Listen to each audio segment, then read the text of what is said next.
I decided to abandon the back boiler idea. The more I've looked into it, the more of a bigger job it was to fix. Because all the piping's underneath the floor, it means taking all the fire out. It's a big job. When I was thinking about it, it'd probably be easier to put a diesel heater in. It's instant heat with a flick of a switch, and it makes more sense just to change it over. So that's what I'm going to do. I'm going to put either a Basto or an Eberspacher in the engine bay, and then run it using as much of the existing pipework as possible. One, because it's a lot cheaper to do that, and two, because, as I said, it's all underneath the floor and it's going to be an absolute pain to redo it all. So that's my plan. I'm not a plumber, I'm not a heating engineer, I'm just going to have a go at it. If it doesn't work, I'll try and fix it. Or I like doing things like this. There'll probably be people that'll say I've done things wrong, but you don't learn unless you don't try, and you learn from your mistakes. So if something's wrong, you learn how to fix it. So that's what I'm going to do. So this is our clarifier, which is our hot water tank. So this is our electric immersion. These two are the feed and return for the engine to heat the water up. This one at the top and the one at the bottom is for domestic hot water. This is the pressure release valve. And then these two here are for the central heating system. So what I'm going to do is, the way that it's set up at the minute, this is the back end of the heating system. So it goes from the back boiler on the stove to the radiator in the bathroom, then the radiator in the bedroom where this is, and then into the clarifier, and then back to the back boiler. So I'm going to turn all that round. So the diesel Webasto stove is going to be in the engine bay. Then that's going to come in to two new pipes to the clarifier. And then it's going to go to the radiator in the bedroom, the radiator in the bathroom, and then we're going to put an additional radiator in the saloon. Because it was running off the back boiler before, there was no point in having a radiator in there, because the stove was on when the radiators were on. So we're going to put a radiator in the front, and then we're going to cap it off, so that's going to be the end. So it's not going to go to the back boiler, we're just going to abandon all that pipe in there. So I just need to put two new feeds and returns in. I'm going to put this bit here is to the header tank, which is no longer needed because I've got a different header tank. But I need to change the pipework to this 22mm pipework, which is thicker than the smaller one. So I need to change that T-piece. I need to put a T-piece on there and a valve to control the amount of water that's going into the clarifier. And then I'm going to need to cut some holes in the bulkhead. A wider one for that, and an additional one for the feed or return.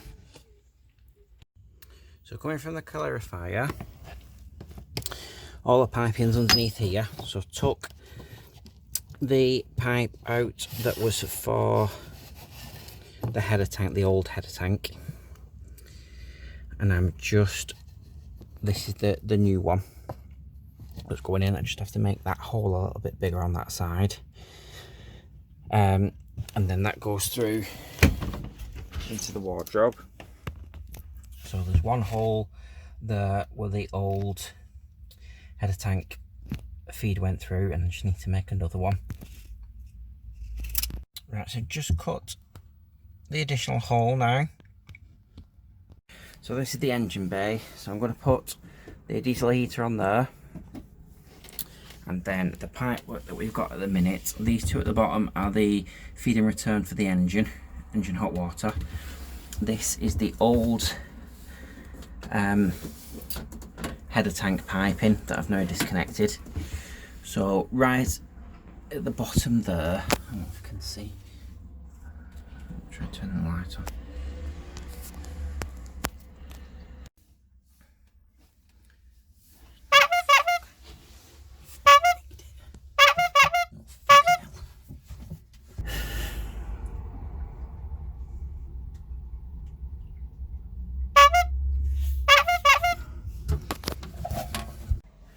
So after much swearing, the two white pipes are the new feed in return for the diesel heater. Stupidly, when I was drilling the hole for the bottom pipe, I nicked the pipe for the engine hot water feed, so I had to replace all that as well. So a job that should have took me about, I don't know, half an hour, has probably took me about an hour.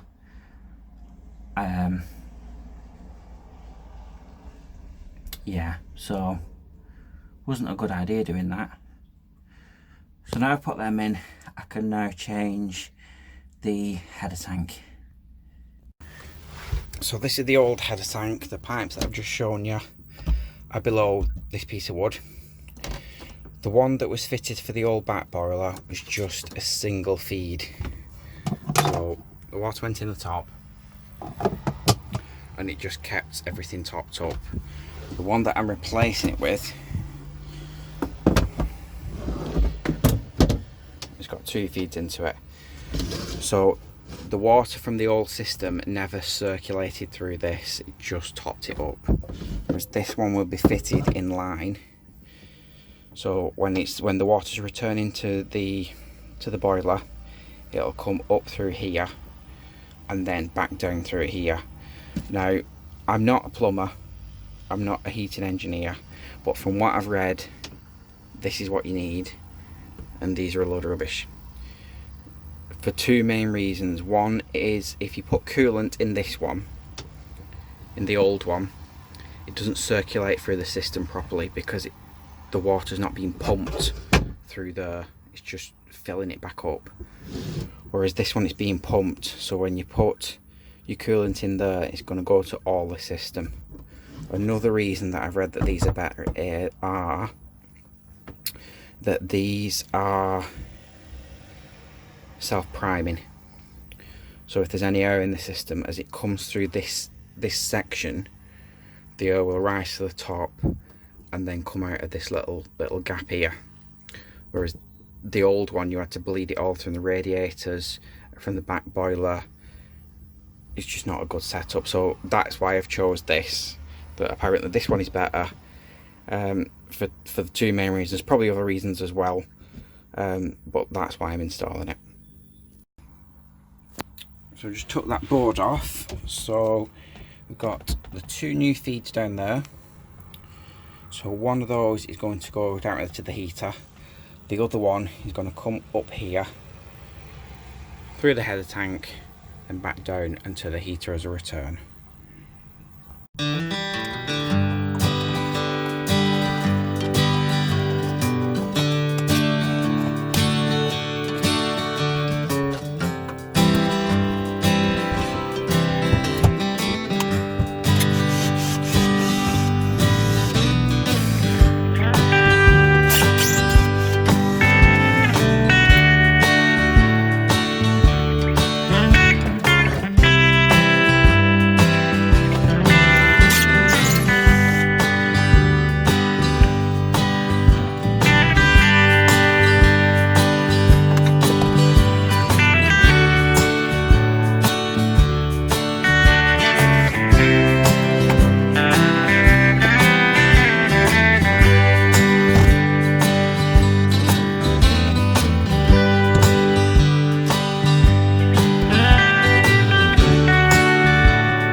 I'm using plastic piping just because it's easier, and the push fit connectors make it really easy.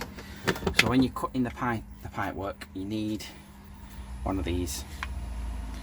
It's the easiest way to do it, and you get a really nice edge on it when you cut them through. The speed fit connectors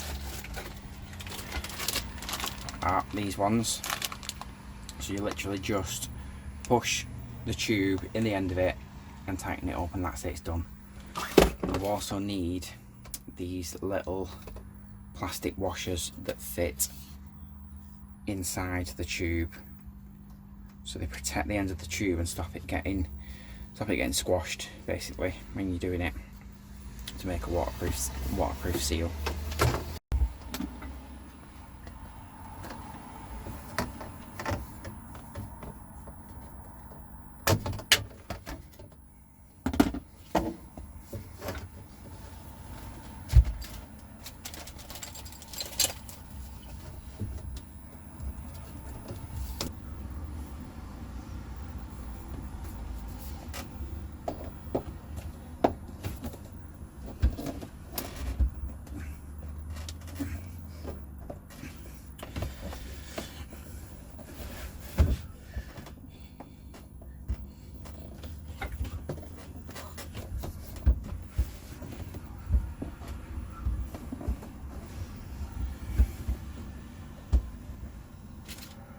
So fitted the new header tank now.